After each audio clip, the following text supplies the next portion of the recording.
கர்த்தருக்கு ஸ்தோத்திரம். கர்த்தருடைய பரிசுத்த நாமத்துக்கு மகிமை உண்டாவதாக. ஆண்டவராகிய இயேசு கிறிஸ்துவினுடைய பெரிதான கிருபையினால இந்த நாளை காணும்படி கர்த்தர் செய்த இரக்கத்திற்காய் கர்த்தரை நான் ஸ்தோத்தரிக்கிறேன். வேதத்திலிருந்து ஒரு பகுதியை பார்க்கும் பொழுது, சங்கீதம் 65ஆம் சங்கீதத்துல 2வது வசனத்தை இப்படியாய் சொல்லப்பட்டு இருக்கிறது. ஜெபத்தை கேட்கிறவரே, மாம்சமான யாவரும் உம்மிடத்தில் வருவார்கள் அப்படின்னு சொல்லி. இந்த நாளில தேவனாகிய கர்த்தர் நம்முடைய ஜெபத்தையும், நம்முடைய வேண்டுதலையும், நம்முடைய விண்ணப்பங்களையும், நம்முடைய பிரச்சனைகள் எதுவா இருந்தாலும் அவர் கேட்கக்கூடியவரா இருக்கிறார். அது கேட்கக்கூடியவர் மாத்திரமல்ல, அதற்கு பதில் தரக்கூடியவரா இருக்கிறார். ஆண்டவராகிய இயேசு கிறிஸ்து அப்படிதான் ஒரு இடத்துக்கு அவர் கடந்து போகும்போது, லூக்கா எழுதின சுவிசேஷம் 8ஆம் அதிகாரத்துல 41வது வசனத்துல ஒரு சம்பவத்தை குறித்து சொல்லப்பட்டு இருக்கிறது. ஜெப ஆலய தலைவன் என்று சொல்லக்கூடிய யவீரு ஆண்டவராகிய இயேசு கிறிஸ்துவை பார்ப்பதற்கு கடந்து வருகிறார். அவருக்கு பெரிய பிரச்சனை. அவருடைய மகள் மரண வியாதியில இருக்கிறாங்க. அதை குணமாக்குவதற்கு யாரும் இல்லை. அப்ப இயேசு கிறிஸ்து அந்த இடத்துல இருக்கிறார் அப்படின்னு கேள்விப்பட்டு, அப்ப இயேசு கிறிஸ்துவை சந்திப்பதற்காக அவர் கடந்து வருகிறார். அப்ப கடந்து வந்து இயேசு கிறிஸ்து தன்னுடைய பிரச்சனைகளை சொல்றாரு. என் மகள் இப்படியா வியாதிப்பட்டு இருக்கிறா, அவளை குணமாக்குவதற்கு முடியல. நீங்க அவங்கள குணமாக்குங்க அப்படின்னு சொல்லி இயேசு கிறிஸ்துல வேண்டிக் கொள்கிறார்.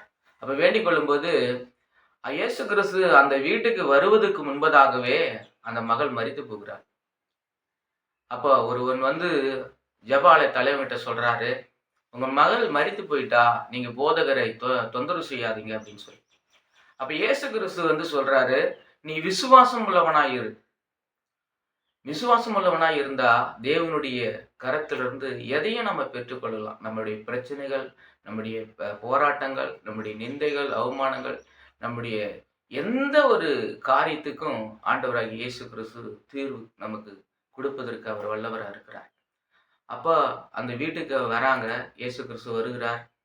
பேதுரு, யோவான், யாக்கோபு, அந்த பெண்ணுடைய தாய், தகப்பன் மற்றும் இயேசு கிறிஸ்து, இவங்களை தவிர வேறு எல்லாரையும் அவங்க வெளியில போக பண்ணி அந்த இடத்துல அந்த மகளுக்கு ஆண்டவராகிய இயேசு கிறிஸ்து ஒரு ஜீவனை கொடுத்து அந்த மகளை உயிரோடு கூட எழுப்புகிறார்.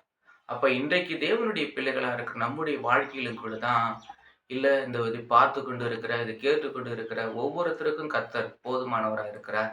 நம்முடைய பிரச்சனைகள் எதுவா இருந்தாலும் அது ஆண்டவராகிய இயேசு கிறிஸ்து அதை தீர்க்கக்கூடியவராக இருக்கிறார்.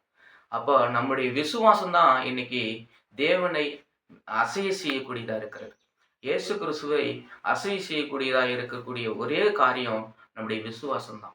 அப்ப நம்முடைய விசுவாசத்துல ஆண்டவராகிய இயேசு கிறிஸ்துவை நம்ம நோக்கி பார்க்கும் பொழுது நம்முடைய பிரச்சனைகள், நம்முடைய போராட்டங்கள், நம்முடைய விண்ணப்பங்கள், வேண்டுதல் எதுவா இருந்தாலும் அதற்கு அவர் தீர்வு செய்யக்கூடியவராக இருக்கிறார். இந்த நாளில தேவனாகிய கர்த்தர் இந்த வார்த்தைகள் மூலம் நம்மோடு கூட இடைப்பட்டதுக்காய் கர்த்தரை நான் ஸ்தோத்திரிக்கிறேன்.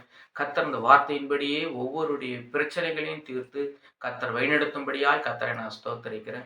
கர்த்தர் அப்படி செய்ததுக்காக நன்றி செலுத்துகிறேன். God bless you.